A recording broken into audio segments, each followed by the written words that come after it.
Oh hey, what's going on? I didn't see you there. Yeah, anybody's gonna fall for that one.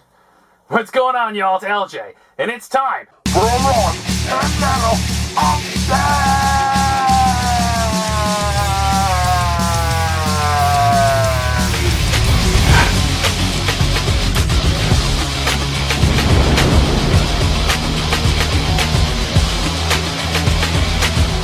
And so it is indeed time for another rock and metal update. Another stack, another dozen cousin, recent and not so recent finds that have just found their way onto the turntable in the past couple of months.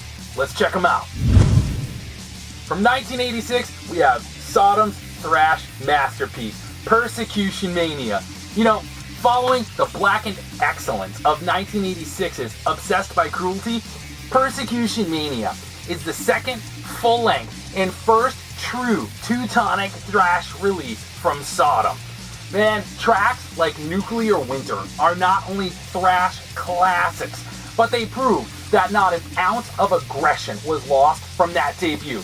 Now, much like the massive growth that Sepultura showed between their own first and second albums, the song structures, the patterns, the riffs, the tracks, and the execution here on Persecution Mania are all just tighter. Sodom was still largely unpolished and rough around the edges, and this album remains an absolutely punishing kick in the teeth. This reissue is average, but it's got listenable sound quality. It's certainly no original, which I'd still love to find one day. But it also packs in the explosive Sodomy EP, which was released the same year, which was a nice touch. Continuing to ride that thrash line, here is Vio-Lence with Eternal Nightmare from 1988.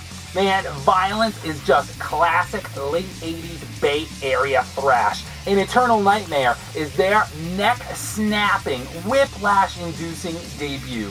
Sean Killian's vocals are absolutely perfect for this album, and the album itself is a chaotic but still insanely catchy as anything else that drove thrash fans wild back in the day.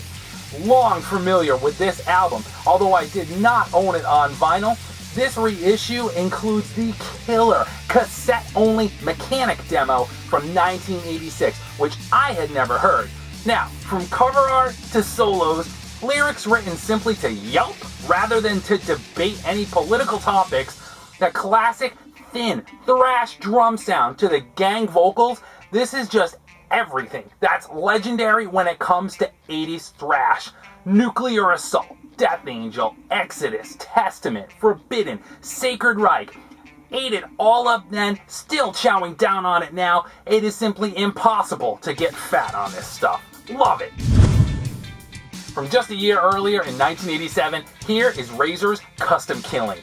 This is a high roller reissue of an album that criminally never saw a US vinyl release. It's 1987. Why can't you drop it on vinyl, y'all? Lead-off track Survival of the Fittest sets the tone. Stinging cymbals, punching bass lines, and snare drums attack, and we're off to the Razor race. The epic-length track Last Rites opens side 2. Pounding, charging at times, briefly restrain the next. This is one smart album for Razor, who normally doesn't think beyond single-digit addition.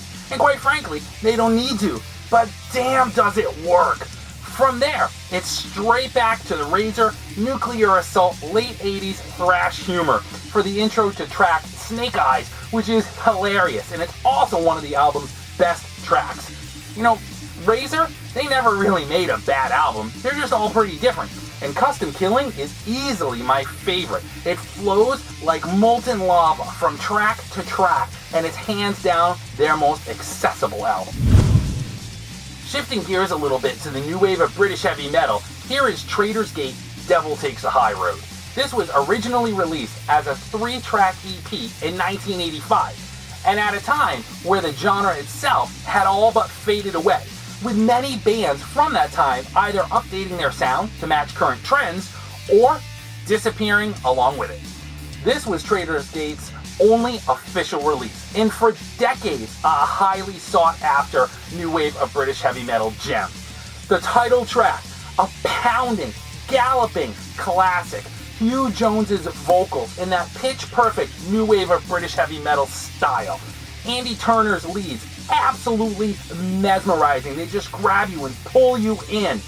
This High Roller reissue includes 3 additional epic new wave of British heavy metal tracks from 1980 when the band was known as Quest. And had sun and stars aligned at the time, they could easily have been every bit as well known as bands like Satan, Witchfind, Diamond Head, Angel Witch, or Tigers of Pantang. 6 tracks, not a minute wasted, all killer, no filler. All killer, no filler.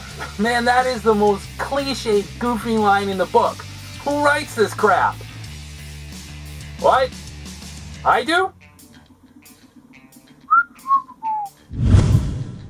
Let's hang out in the same genre for a minute. From 1983, here is Witchfind's Cloak and Dagger. New singer, darker sound, and so far ahead of its time and underrated that it is an absolute sin. Witchfind's 3rd release is full of hooks and immediate heavy songs. Tracks like The Devil's Playground and I'd Rather Go Wild, those tracks are proto-Merciful Fate, y'all. 3 months before Merciful Fate released their own epic debut, Melissa. Crystal Gazing, Start Counting, and the title track.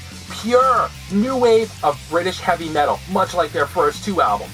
And Cry Wolf, as heavy as anything Judas Priest had done a year earlier on Screaming for Vengeance. And so what you have is an album full of different influences, but all absolutely fantastic.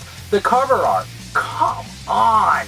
And the eerie, just manor bandhouse shots on the rear, which you can look up online, are all pure 80s heavy metal heaven. This one's been here for a couple of years, and it's been spinning religiously ever since it showed up. Now the next one is one that only the most astute of thrash metal historians will even be aware of. From 1988, here is Sudden Darkness's Fear of Reality. This is an obscure, long-lost Teutonic thrash release, recorded and then shelved for 30 years.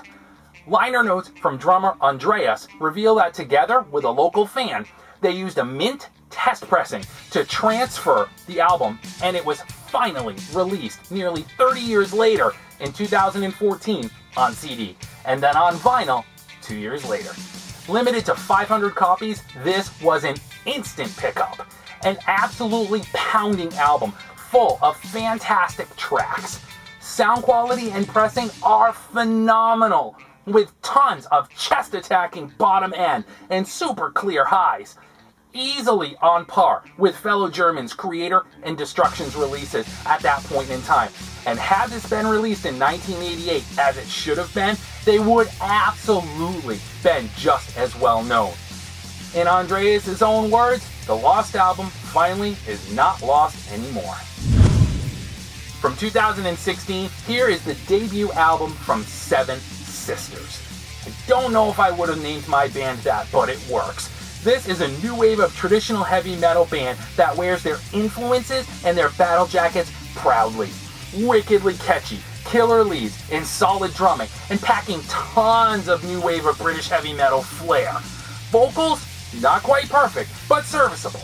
And I'm willing to forgive it, because for these guys to be rotting away somewhere in a factory packing up medical supplies would be criminal.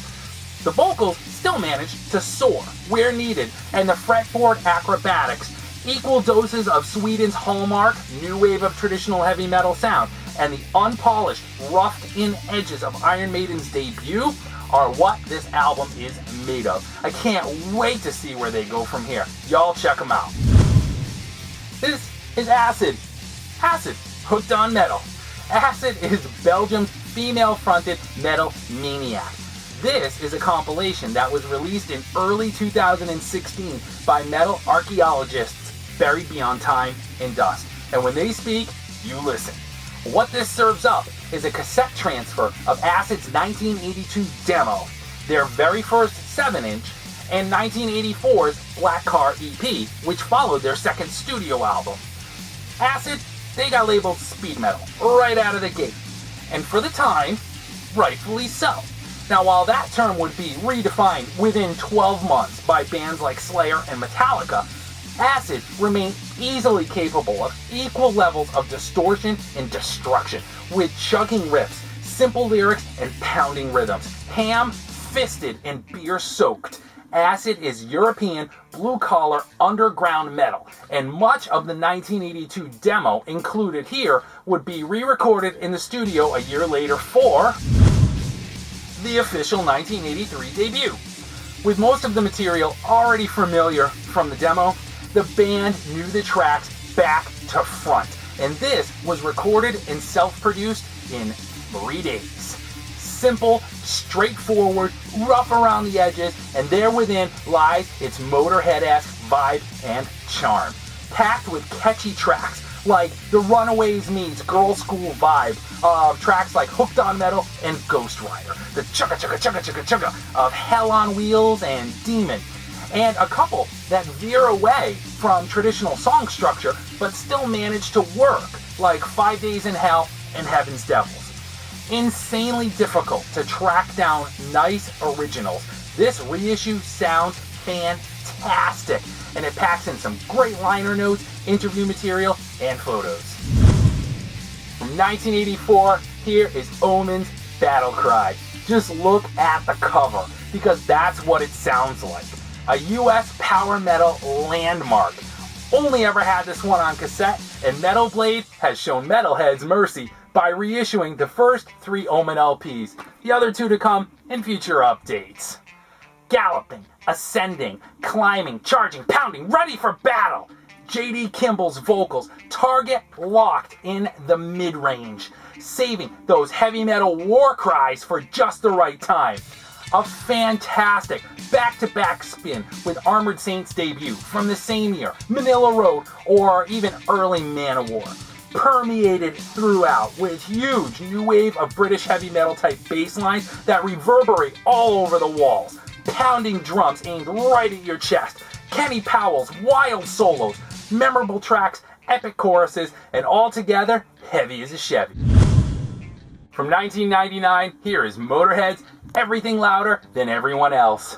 Isn't that just what Motorhead always was? Certified free of overdubs by the man himself and recorded in Germany in 1998 on the Snakebite Love Tour. As far as Motorhead live LPs go, there's more than a few to choose from. They're all great, and most fans have a favorite. For me, it's No Sleep at All, if for nothing more than it being my first live Motorhead LP. This was released as a 3 LP set, and man does it sound fantastic. A thick wall of Motorhead sound, a 2-hour sonic punch in the face. Absolutely amazing. Complete with Lemmy's classic between song banter and a kick-ass set list, packed with classics, and oddly enough containing only 2 tracks from the album they were touring for at the time. Shake it however you want, but from packaging to pressing to set list, it's Motorhead, y'all, and it's another epic Motorhead live release.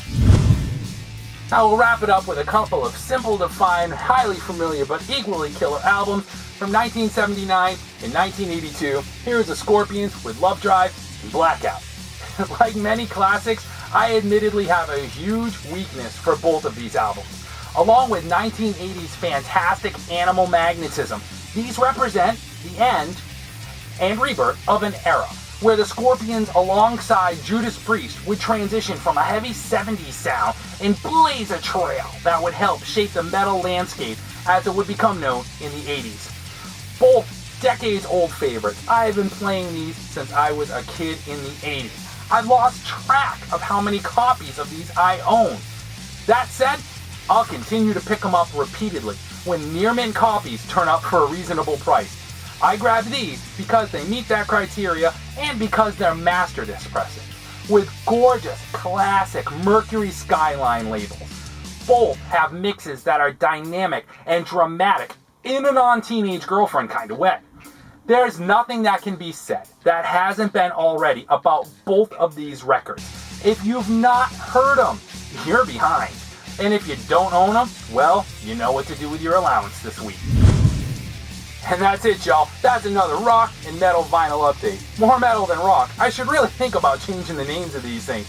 Anyways, thanks for taking some time to catch this. Feel free to leave a comment below if you have one, and let me know what you think about any of those albums. And I'll see you all in the next video. Later.